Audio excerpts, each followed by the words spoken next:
I think a very good afternoon, everyone, and welcome to this panel discussion on how confined space can be made safe for pit emptiers, and especially in a context of low and medium income countries. My name is Meghna Malhotra, and I'm the Deputy Director at the Urban Management Center. We are at UMC, we are a not-for-profit organization. Just give me a second, Jay. We are a not-for-profit organization based in India, and we've been working towards ensuring sanitation workers and waste workers' safety and dignity across India for many, many years now. We're working with the national government, state governments, city governments, and with sanitation workers at the community level as well. We as an organization have been approaching this from a policy pitch, from ensuring that informal sanitation workers get federated as self-help groups and hence are linked to various social and financial entitlements, to even supporting training and skilling of workers and creating the ecosystem for training provision, helping form standard operating procedures, model contracts, and other regulatory support systems that actually enforce and ensure workers' safety. So just bringing in a little context from India, that we have a very strict and stringent Act, which is the Prohibition of Employment of as Manual Scavengers Act 2013. And it lays down stringent rules for any sanitation work that needs to be done and how it needs to be done very safely.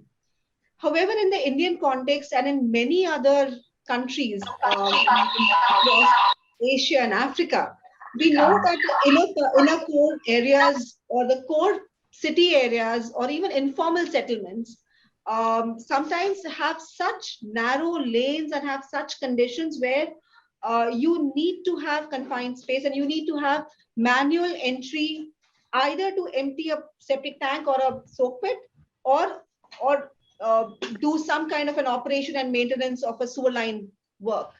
Confined, and hence recognizing this need for confined space, Government of India, the Ministry of Housing and Urban Affairs came out with an advisory which is called as setting off sanitation response units, which kind of says that yes, we'll have to do confined space.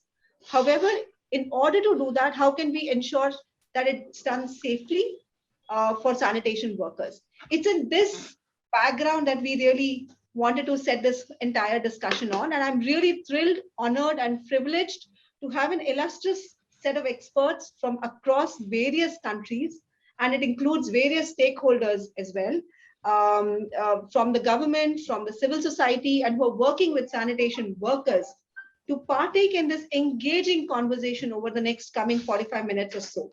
The idea is to get a glimpse of experiences from these countries and what we can leverage as a collective to move ahead and to ensure that sanitation work is a fatality-proof work that happens.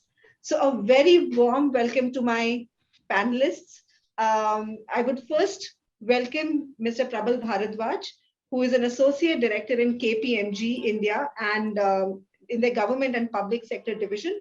He's currently working with the Ministry of Housing and Urban Affairs, Government of India, and supports the design and implementation of the Clean India Mission, the Swachh Bharat Mission Urban. He has been working with the public and private sector for the last 12 years and has worked extensively on the design and implementation of Government of India programs that aim at socio-economic development of rural poor. He's well acquainted with government functioning, policy development, and implementation, and rich experience of large-scale program management at the grassroots level. Also, I would like to welcome Emily Banda. Emily, can I request you to please switch on your video as well as I speak so that everybody is able to, have a face to your name. Thanks, Emily. So Emily Banda is the Sanitation Business Advisor at SNB Zambia. She has led design and implementation of training programs for informal sanitation workers in Zambia and has also enabled formalization and registration of an association of sanitation workers. She has over 9 years of experience in providing support in effective project implementation, environmental audits, banking, administrative roles, customer service, capacity building governance, and 3 years in WASH.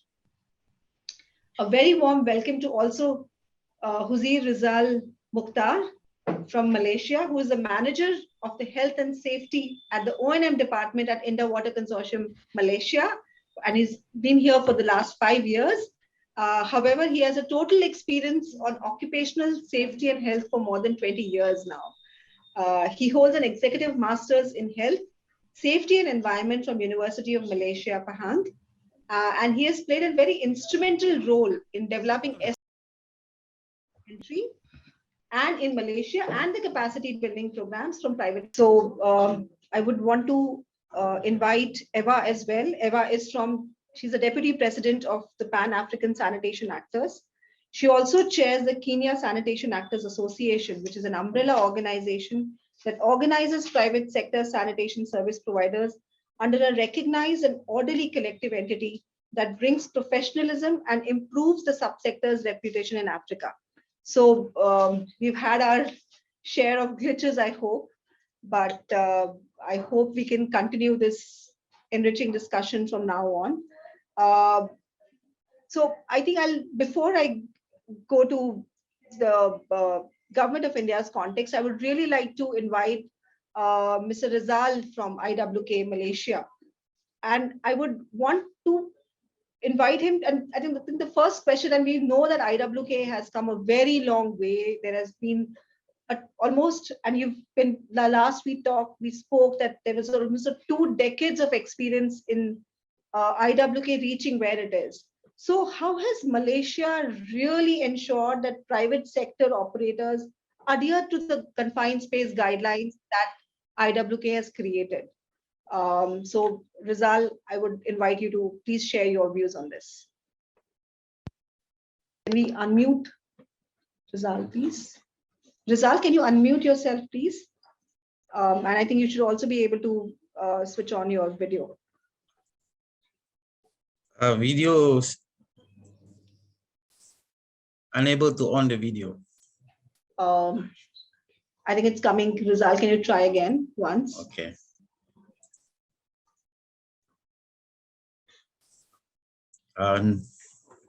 Okay. Thanks.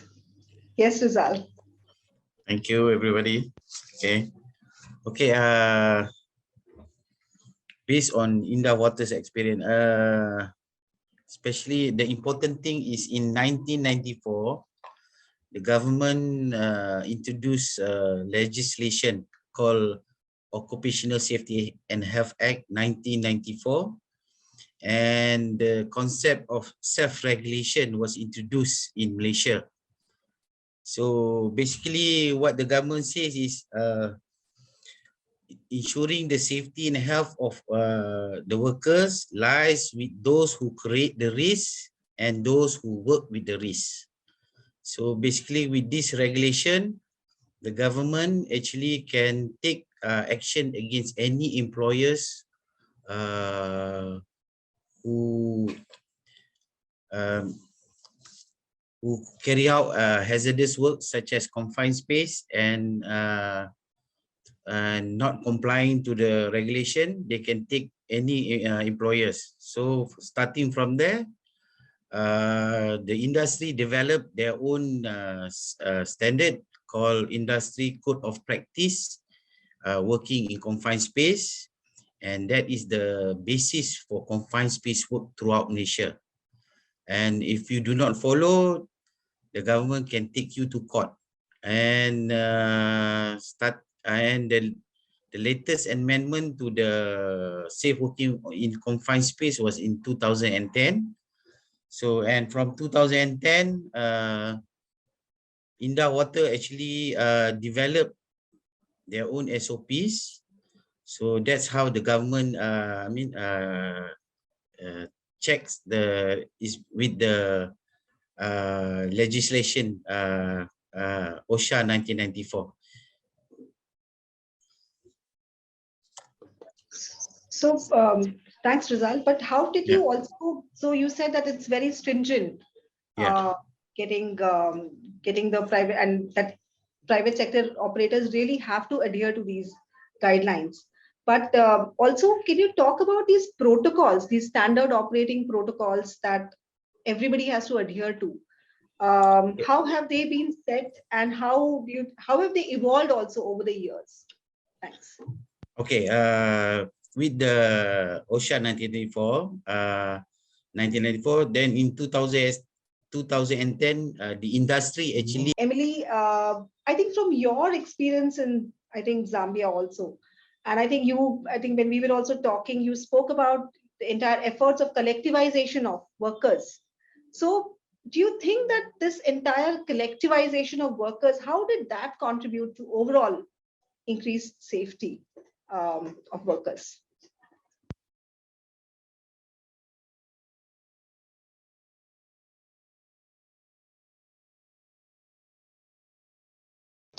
Emily, we can't hear you.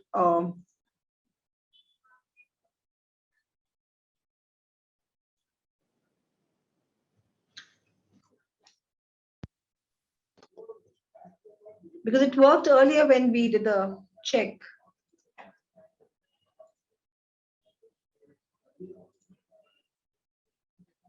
Emily, can you try if you have your headphones, the connection probably? Yeah. Can you hear me now? Yes, we can hear you. Great, Emily.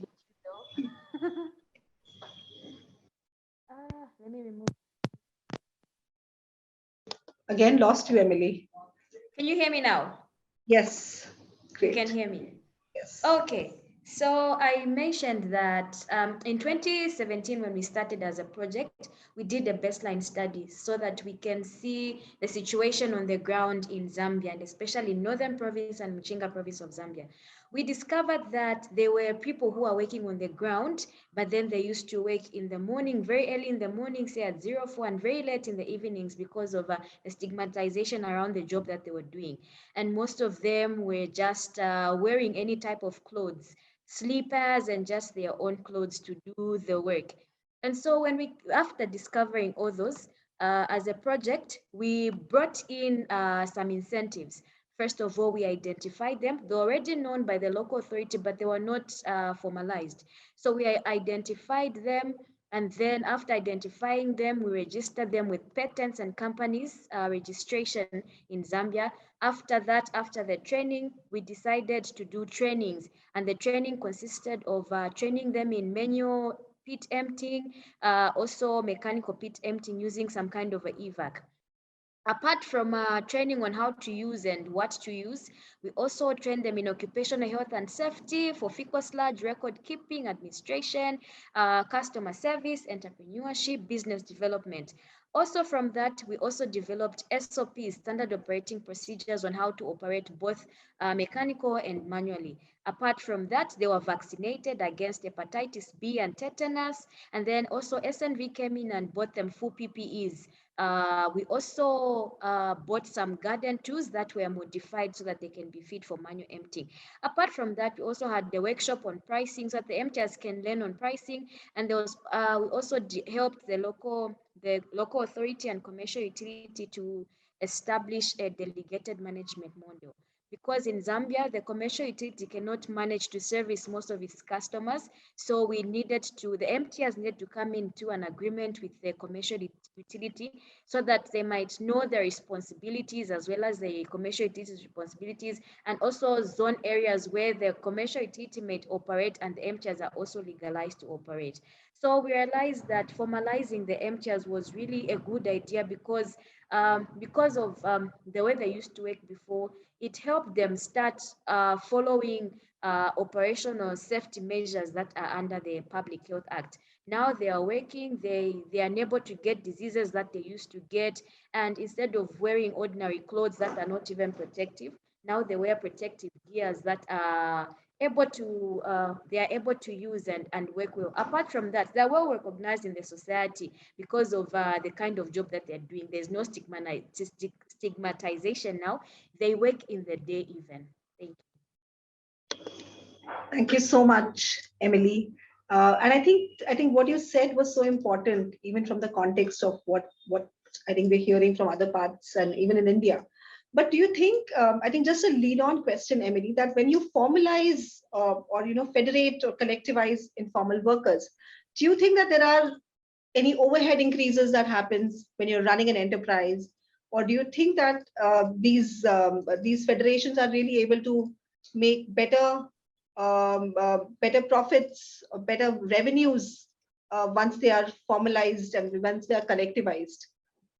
Yes, they are able to make profit because they're recognized by everyone in society, the government. So whoever wants work, it also helps on the customer basis where customers are able to walk into the commercial, utility, and local authority to look for those people. And like a long time ago, like 2 years ago, when they are not recognized, so maybe you just get a number from your friend and try to call them, and maybe they might even be scared to answer your phone call because they are scared of the legal measures that can be carried on them. But then now they are free and the demand has increased.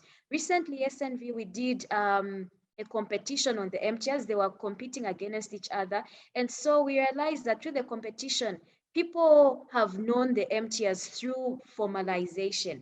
Without that, we wouldn't have known. The competition was carried out and we're getting information using Flow. And so all the information is stored there. And this really helped that the demand is high and they're even making profits because they have a larger base of customers.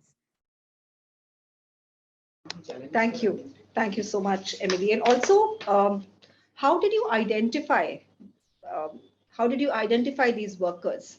So you said that because these must be informal workers. So I think even that process itself must have been difficult, related to the stigma, etc. How easy, how difficult, any learnings around that, Emily, that you can share as well? Okay, so these people were already known by the local authority and commercial utilities, but then we did not have any bylaws or standards against them. So I wouldn't say they were illegal then. They are illegal now because of standards that have come in, but then they were not illegal. They were known, but then they did not have any proper trainings. So it was easy to identify them. And then because they are known by the local authority and the MTRs know the local authority, it was easy to work through our stakeholders. SNV did not come through and just identify on their own. We worked through our stakeholders. So they were already recognized by our stakeholders. It was a difficult task to come through because from the back of the minds, they already know that what they are doing is not standard. So they were even scared to come on board. But working through our stakeholders really helped them to come on board and realize that we're not trying to arrest them, but we're trying to help them. Thanks, Emily. I'm going to go back to Rizal, who seems to be, uh, I think Rizal, are you able to unmute yourself now? Yeah, I Okay, think one in the thanks. background when you were speaking earlier. So Rizal, I think I'll just repeat my question to you that you spoke about various standard operating protocols. Yep. Can you elaborate on how those were also created, how those were made, and have they changed over the years? So can you talk a little bit more about them? Thanks. Okay, thank you. Okay, as before we were interrupted, okay, I was saying, in Malaysia, we have developed industry and the government developed standard guideline for safe working in confined space. It started in 2001. That was the first edition, and after 9 years, in 2010, we together with industry and the government, we developed the second edition for safe working in confined space. So that is the basic guideline and standard for all industries need to follow.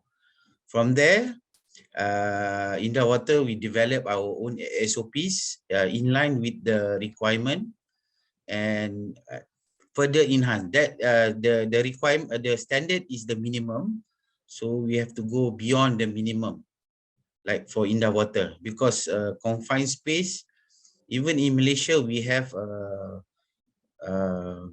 few fatalities regarding confined space. In Malaysia also we haven't.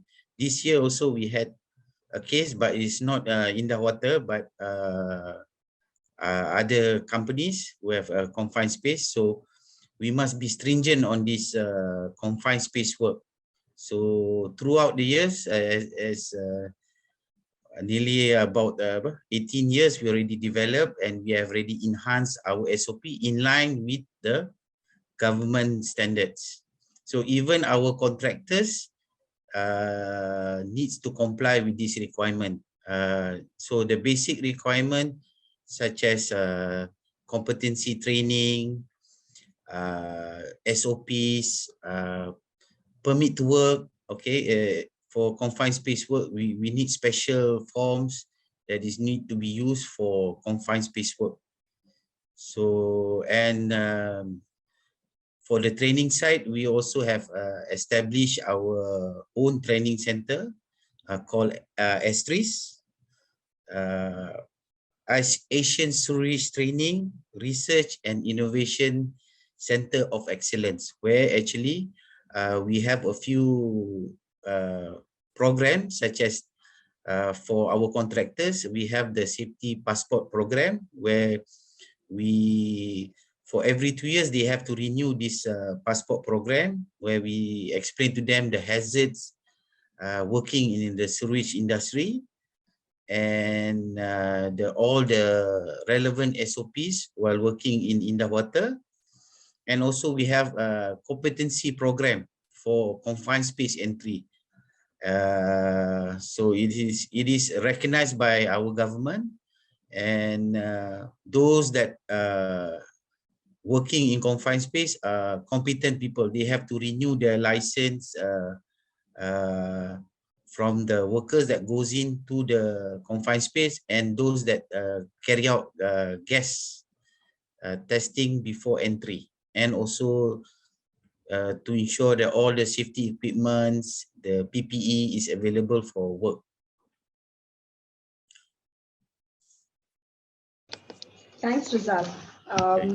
So I think you did speak briefly about training, and I think the entire training ecosystem that you've developed even on your own. So, but that also means that, and you also mentioned that each worker needs to also undergo refresher training, I think every 2 years. So that means you have a very, I think you have a very robust database of workers where you monitor also. So for example, if Meghna is gotten trained today, and how will that, how will you ensure that Meghna gets trained 2 years from now, hence again? So I think you also would have a very robust database related to this trainings. So can you talk about the entire database around of workers as well? Okay, for confined space work, currently we do outsource this activity because this is a non-routine work. Our philosophy in the water is we try to avoid this confined space because one thing confined space, if there's any accident happen, is usually it's a multiple fatality. Not only one person, but 4 or 5 people can die in a confined space. So basically what we have done, our training center, we have it is put inside our SOP where all the contractors needs to undergo this training program. We call it the safety passport. Every 2 years you need to renew, and if you want to have a contract with us, because for confined space work we issue specific requirement for the company to have all these competent person. Without the competent person, they cannot bid for the contract. So that's how we keep in check all these contractors. And furthermore, once you attend the training, they will every 2 years they will send a reminder to them to renew their safety passport. And for the competency training, you need to register, such as the authorized gas tester needs to register with the government. After 3 years, if you do not re-register, attend the refresher, you cannot carry out the work. So for Indah Water, we ensure that all the competent personnel have this requirement in place. So during the tendering process, we do check all the requirement, the competent person. We have not only Indah Water have a database, but the government have a database that where we can access all these competent personnel. So it's very difficult for them to try and They, not to comply. Yeah. yes. And what happens, Rizal, if say a fatality happens in case a worker, something happens Yeah. when it comes to private sector provider? What Okay. happens? What are the kind of penalties or legal provisions also in place? Uh, Okay. Okay, like in Malaysia, the government already said if there's any fatality accident, we need to report this within, usually it's about 24 hours. We need to report to the regulators. And for minor accidents, within 7 days of the accident that happened. So basically, if there's a fatality case, definitely the regulators will seal the workplace, so they can issue us they call it stop work order. So this stop work order actually can run to 1 day or within a few months, depending on the regulators. If they are satisfied with our corrective action, then only they will remove this stop work order. So basically they can stop the production line or any areas that they deem hazardous to the staff lah. So we have to carry out immediate corrective action. Then we have to they have to come and inspect the area, and when they are satisfied, then only they will remove the stop work order. So basically the regulators are very stringent lah on this, especially on the fatality case. So and even they are contactable 24 hours. If there's a fatality, we do contact them within 24 hours, and they will come over until they are satisfied the immediate corrective action, and we need to give them the long-term corrective action. Thanks so much, Rizal. I think going from now the Malaysia experience, which is which has been very holistic, and in the sense of having the whole regulatory process, systems, the training piece. I think the entire ecosystem seems to be working. Uh, Going to Eva, and Eva, I would really want to your learnings and your experiences of how do or what role do you think that workers' perception about themselves, and we all know that in most of our countries, this is one of a very stigmatized work. They come from a very specific caste or subcaste. So, what role does workers' perceptions about themselves also have in ensuring their own safety, Eva? So, okay, thank you for having me. It's interesting how it comes from a personal startup for every work and for every business that you're doing, or for even in employment.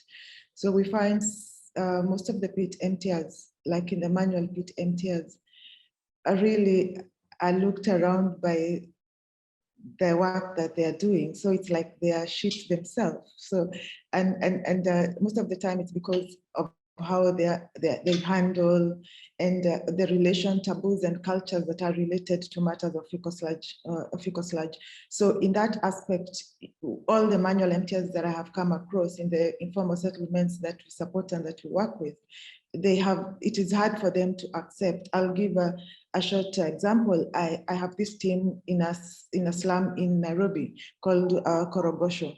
And one of the manual emptiers, the son performed very well in the high school and was going to the university. And for all the years, for 18 years, the son did not know the father is a manual emptier.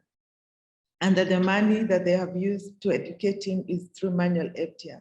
So you find that it's the relation within the around the surrounding environment, the social, cultural tradition. Fecal sludge has not been accepted. It's not something that even naturally you just say, like, I'm going to the toilet. It's usually a bit tricky when it comes to those kind of statements. So that has created a stigma within them, and also how they handle the fecal sludge from one point to the other. The process that is done, it is done at night. They are hiding. We have people laughing at them. We have neighbors not even wanting to associate with them. We have how do they eat? How do they sleep? Are they clean? Does the smell ever go? So these are the situations that may bring the stigma to the reality of them not even accepting that the work they are doing. And what we are really doing right now is talking to them to understand and to look at the other side of the story, what is the implication that would be if you do not offer those facilities. So in the same informal settlement, we had this question and we asked them, let us assume for 1 week, you do not dislodge this pit toilet. What would happen to this area? And it was a wake-up call for them that the whole place would be full of sludge. And so we started talking to them to show them how important it is for this work. Personally, my company, we do pit emptying in the hotel industry, because like we have hotels in Kenya where the camps are inside like a bush and the exhausters cannot be there. And we are able to do the same, pit emptying. So we try come on board and show them, look at us. This is the same thing we are doing. It's only that we have accepted it and we have dignified the work, because this is where the next gold is. And because every day people are using the toilet, every day fecal sludge it has to be managed. And so we try and show the other side of the story for them to be able to understand that what they're doing is a very important role in the community. Thanks so much, Eva. And I think this is a super important piece and resonates so much with the Indian context as well. And I think another challenge that I think, and we keep hearing this from at least the governments here under the Clean India mission, there's a huge focus on providing PPEs to workers, and then although we keep hearing that those PPEs are not up to the quality that is required, they're not designed from a very human-centric approach. But what the government's perspective is typically is that we provide PPEs, the workers are not wearing it. So how have you tackled this challenge, and what are your learnings from the field? I think lessons learned from the ground is we started with the question why, because that is a very important question. Why are you not using the PPEs? And we followed the question, who is not and why, and then how and when. Because if you address the question backward, why it's not being done, it will bring very interesting insights. For example, the gloves that are available, the PPEs that are given, when they handle the sludge with the gloves that are available and the ones that are given through an organization, NGOs, the civil society, government, people visiting the manual emptiers wanting to support the PPEs, they cannot be able to use, because the sliding effect of that glove with the sludge cannot make them be able to work. So they find it easier to go back to what they are used with. But they will tell you themselves that I wish they asked us, we could have a bit of a granite kind of a feel of a glove, and then inside it's a bit of cotton because of the heat. And with this, because those things are there, they're available, they can be brought into the market. But do we involve them in understanding what PPEs they need? How is it that they're able to work around them? If you're talking about you have to wear safety shoes when you're getting down into the sludge, how hot is it inside there? The gases effect that in that place, these are questions that we need to ask ourselves. First, the question should be why, and then how, and then when. But we always start with when, how, and then we start from the reverse. So if we engage them to come up with telling us why are you not wearing the PPEs when they are provided to you, then it will be able to answer so many questions, and we'll be able to bring in even the innovations that are there, and they can be able to be adapted.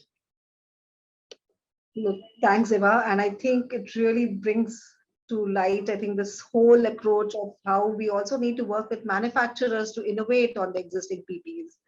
That, I mean, especially in our tropical countries where it's so hot, it's so humid, it's impossible to wear. I mean, if you to wear all the PPEs, and how can we make it more comfortable for workers, have material that wicks sweat, that allows you to breathe, the material to breathe. So any also learnings, Eva, that maybe any innovations that you've tried with on kind of relooking at the kind of PPEs that are there for workers? Yeah, I happened and I was privileged to visit China, and I do visit China quite often. And of course, when I went to the market, I really needed to know, what is China doing? Do they have manual emptiers? Do they have any work related to what we find in our informal settlement? And we found it's very similar, but slightly different. We have people who empty sludges that have oil from the hotel industry, what you call degreasing, and grease traps, and cleaning them up, which is a very interrelated way with fecal sludge. And what equipment are they using, and what kind of PPEs do they have? And it was amazing to find that this is what we are looking for. This is what we need to have.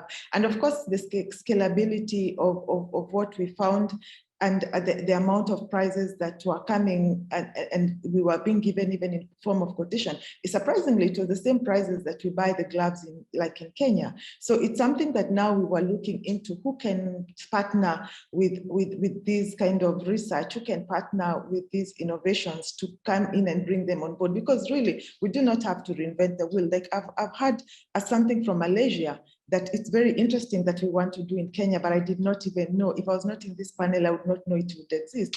Where about self-regulatory, where they have this compulsory training that they have to go to. It's something that in Kenya, we through the association, we are thinking of doing. Now it's for me to reach out to Malaysia and say, can we borrow and custom make it for our country? So those innovations are there. We do not need to reinvent.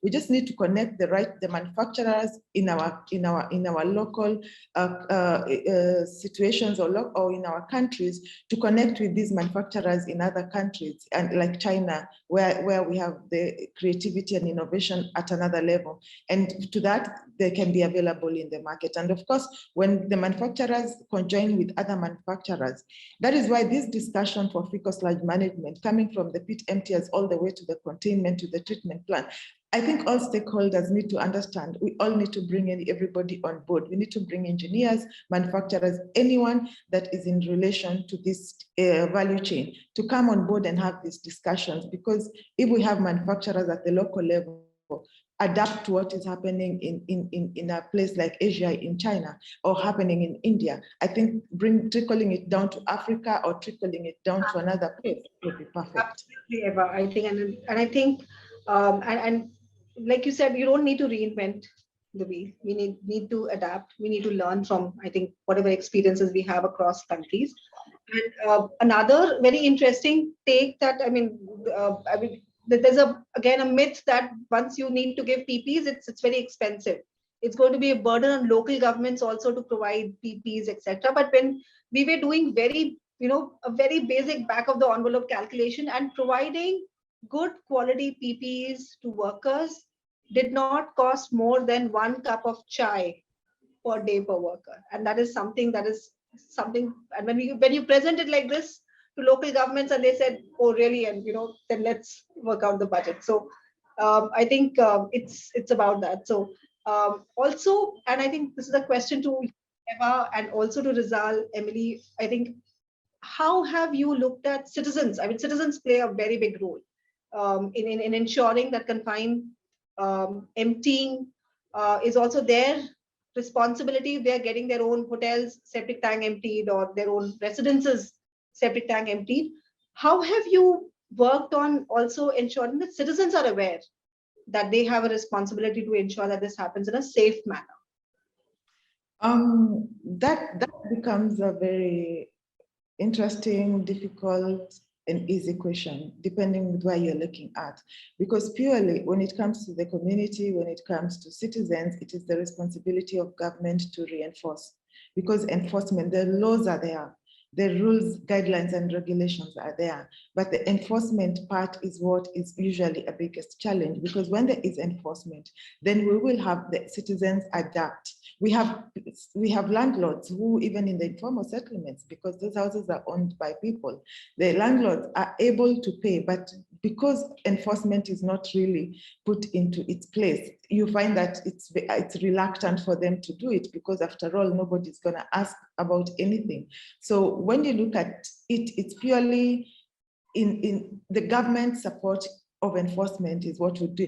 And again, coming from the private sector, we could help, because we can partner with government for what we call policing. We are able to know this place has bad sanitation, but where do we report? How do we report? There are no structures, frameworks that have been set for that to be able to happen, for the collaboration to be. And of course, government, sometimes it is issues of human resource where they do not have enough staff to do the enforcement, but partnering with private sector, partnering with other organizations to create a policing kind of an environment, I think that would be very interesting, and it's doable. It's something that can be adapted and something that can be done, so that the citizens know that this regulation and this rule and this law has to be adapted to. So if there is a challenge, if you find that there is a reporting center, that we have this septic tank that is overflowing, but the citizens don't want to do much about it, there is a platform there where you can be able to report and something can be done. And once enforcement comes into place,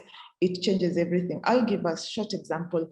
In Kenya, people used to chewing gum and throwing chewing gum on the, like just throwing on the streets, and taking trash if you have a paper drop into the street. And then the government said enforcement is coming in, and if you're found, you're going to be penalized. Now, if you go to Kenya, Nairobi, capital city, you cannot find a chewing gum drop, neither a paper drop, because people fear about the charges they will be charged. So if that charge is brought on board and enforcement is brought on board, I think it can really change the whole paradigm shift for sanitation in all sectors, in the informal, all the way to the urban, all the way to the peri-urban, to the villages and to the rural places. That's my thought. Thanks, Eva. Thanks. And then I think I'll go up with the same question to Rizal and Emily as well, but I want to pull in Prabal, who's now joined in. Prabal, I hope you're here. Can I request you to switch on your video as well, Prabal? So Prabal unfortunately was pulled into a government meeting and joining us a little late. Prabal, can you? I think we've had very interesting conversations with IWK, the Malaysia experience from Zambia and Kenya. Prabal, can you throw some light on how this entire confined space advisory, the sanitation response unit advisory, is really gaining importance in India? Thanks, Prabal. Hi, Meghna. Can you hear me? Yes, hear you. Oh, great. So welcome everyone, and it's a really very important. So you can switch. We can see my video also. I think I can't see this on my screen. I can see you. Yeah. Which is fine. I think it's a very important topic for a country like India, where we have seen this in past. Because of a lot of reasons, this has been continuing, and the government of India is very committed to take a lot of different steps to make sure that this is prevented. And it's great to have colleagues from IWK Malaysia, where a lot of great work has been done. And country like India, we are very keen to understand the best practices, what we can learn from there, and how we can adopt in a country like India, where it's a huge challenge to do across 4,500 plus cities, and every month some of the advanced level of rural hamlets of Gram Panchayat, which is getting converted into the initial version of cities. So currently we have 4,800 plus cities with a great level of population. So we start best of the cities from the awareness, and then we have the new entrants where the challenge still remains. So it's a very dynamic mix and group of people across the country. But in the last few years, Government of India is very, very keen to make sure that we are able to stop the manual entry and prohibit any kind of these unsafe practices. So in terms of that, the emergency response sanitation unit has been a great innovation in this field, which has now also been part of the Safai Mitra Suraksha Challenge. It's a sanitation workers safety competition which has been launched last year across the country. Initially, not for all the urban local bodies, but mainly for the municipal corporation, state and UT capitals, which has been a huge success. I'm very delighted to share that out of 240 plus urban local bodies, 210 ULBs which have participated in the challenge, they have already notified the concept of emergency response sanitation unit. So we saw very, very fast acceptance across the country. And taking that into the cognizance, the Ministry of Housing and Urban Affairs, Government of India has decided to bring this challenge as part of the integral part of the Swachh Sarvekshan. Swachh Sarvekshan is our annual cleanliness surveys which have been running for last 7 years, and this can very well be seen as a large sanitation survey at this point of time, and which has high potential in bringing urban local bodies to especially go ahead and implement the concept of emergency response sanitation unit, which has been now part of the Safai Mit Suraksha Challenge itself, has now been taken into Safai Mit Swachh Sarvekshan, which means that this concept will now be promoted across all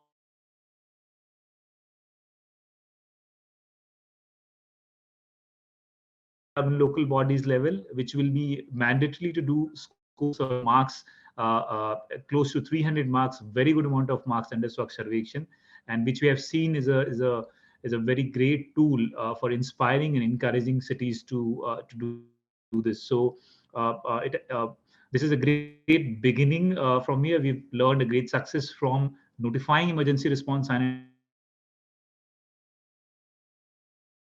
unit, and now we are moving forward to Oops, I think Prabal, we lost you. I think you need to unmute yourself.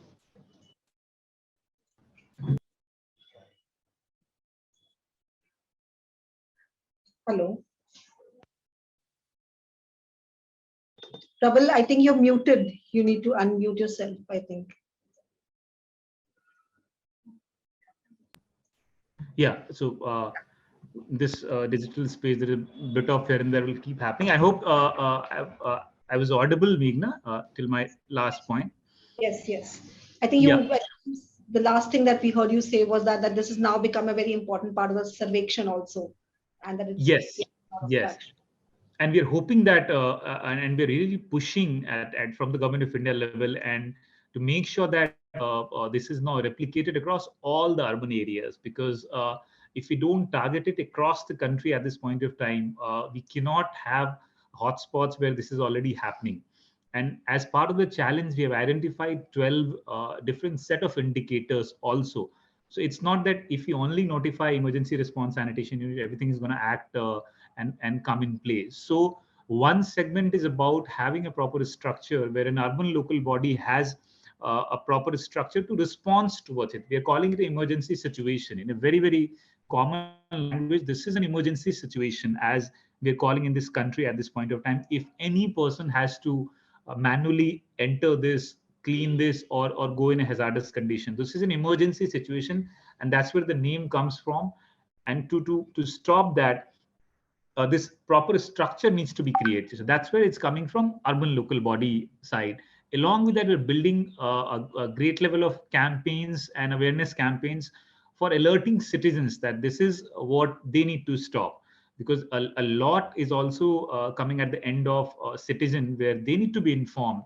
They cannot take a shortcut in doing this and putting somebody's life at the risk. So this is another level where the ministry is working very, very strongly. And we have seen a really great level of traction in the states and urban local bodies promoting these campaigns and making sure that they're not doing it. Prabal, Yeah. I'm going to interrupt you, and then because I think we're really running short of time, but this has really been, and I think this launch of this the sanitation response unit advisory and cities really opening up and bringing out those notifications is really a step in the right direction. However, do you see any immediate challenges that lie ahead for adoption of this advisory in the real sense? Otherwise, notification on paper is one thing, but how do you really ensure that this actually gets implemented on ground? What are the immediate challenges that you see, Prabal? No, absolutely right question, Meghna, because this is something we are trying to change.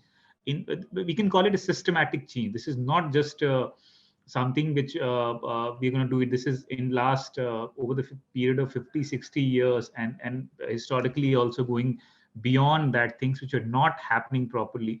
We will not be able to change with one piece of paper or one kind of notification. But what we have seen is a lot of other different attempts where we try to sensitize people. That's where we thought the right first start is ERSU, the notification itself, and which has started taking place in a lot of urban local bodies. But when what is emergency response sanitation? It's also a structure where the systematic people are trained, and there are infrastructures available to respond to those situations. So what we are trying to do is we have partnered with National Safai Karmachari Finance Development Corporation. We partner with Ministry of Social Justice and a lot of other partner organizations to make sure that they have infrastructure available to respond to these situations. So we have the checklist. So that's what I was coming to it. We have 13 different indicators around this framework of ERSU, through which what we are trying to check that whether they are complying with all those 13 indicators, including the training of people, the awareness of citizens, the availability of infrastructure. So the immediate challenge what we see at this point of time is about first of all immediately procurement of all the right machines and having that ERSU in action. And the third, I think, which is the greatest challenge, which will also continue to be there for some time, is about citizens doing the right thing at this point of time, and how ULBs have started to take action. So what we see that both the sides, I think ULBs are very, very proactive in putting together this ERSU at this point of time. And in those cities, we have also seen citizens taking it. But the immediate challenge, what we see is how much we make citizens aware that they stop doing this and they start calling ERSU, they start calling the right thing to do for this practice. So this is what we see at this point of time as an immediate challenge for the replication. Thanks so much, Prabal. And I think I'm just going to use this. I think we started a little late, so I'm just going to use this 2 minutes to just wrap up. And I think a huge amount of learnings, I think, and we heard Eva talk about the whole policing and the whole, I think the penalties and the whole policing bit is so stringent, and that seems to have worked in Nairobi. And so couple of other learnings, sorry. So couple of other learnings also. I think there are some questions, and I think there's a question from Andres, which I think Prabal is to you. He's saying that thanks for sharing the really important work on the awareness response and the positive incentives. Is there also progress on negative incentives such as enforcement mechanisms or fines? Also, any thoughts on tackling dilution of responsibilities that comes with serial subcontracting? So we typically have this private sector giving further subcontracts, etc. So any thoughts on how this whole negative incentives, etc. also is being woven into this whole framework?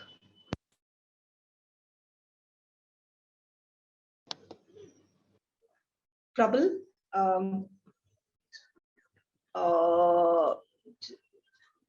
Yeah. Are you able to unmute yourself, Prabal, now? Yeah, I've been just permitted to do so.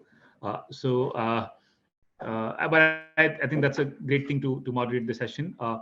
There has been very strong negative incentives part of the Safai Mein Suraksha challenge, where anybody nowadays practicing will be liable under the penal sections also, and there are process through which they'll be penalized in terms of monetary, and they can also go to jail if somebody practices that at the citizen level.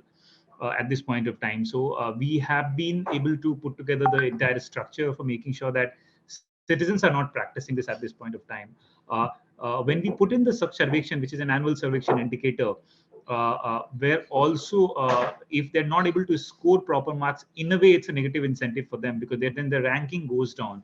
So they've been able to put 300 very important 300 marks as part of the survection itself, and they're not able to score, suddenly the ranking will start going down. So that's a kind of negative incentivism which we are trying to promote under the survection indicator also.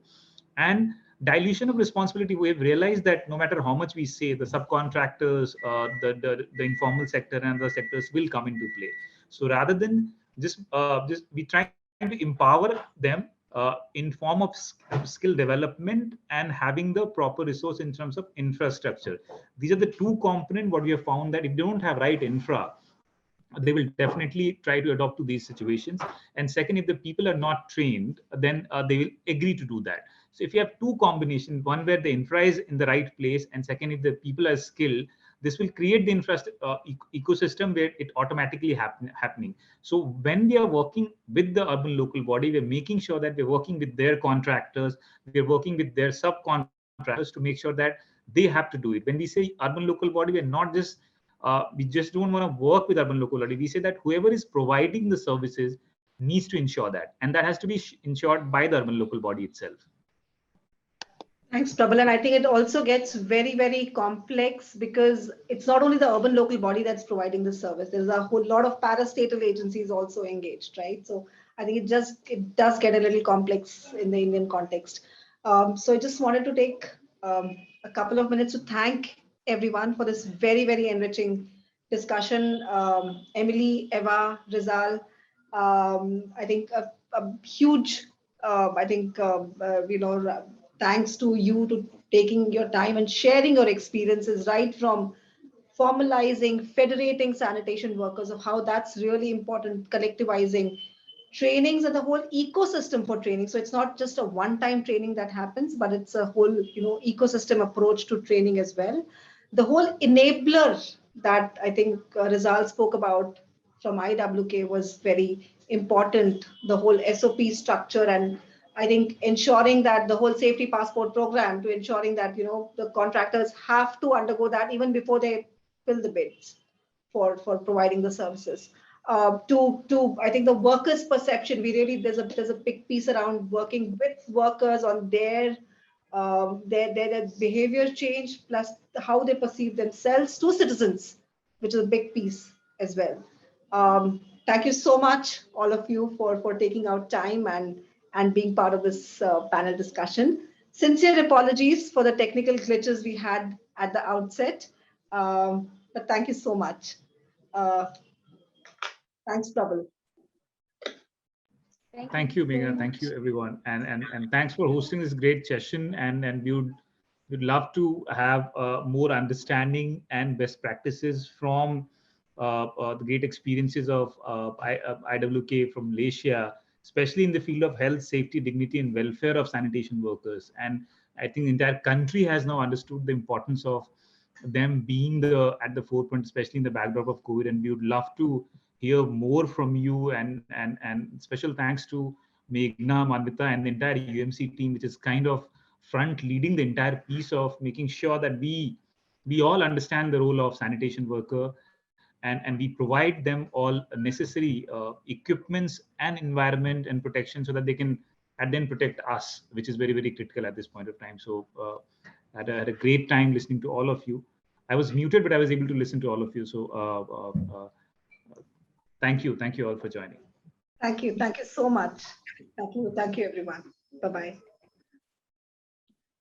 Thanks, Kanika, as well, for all the support, and Sally, thanks.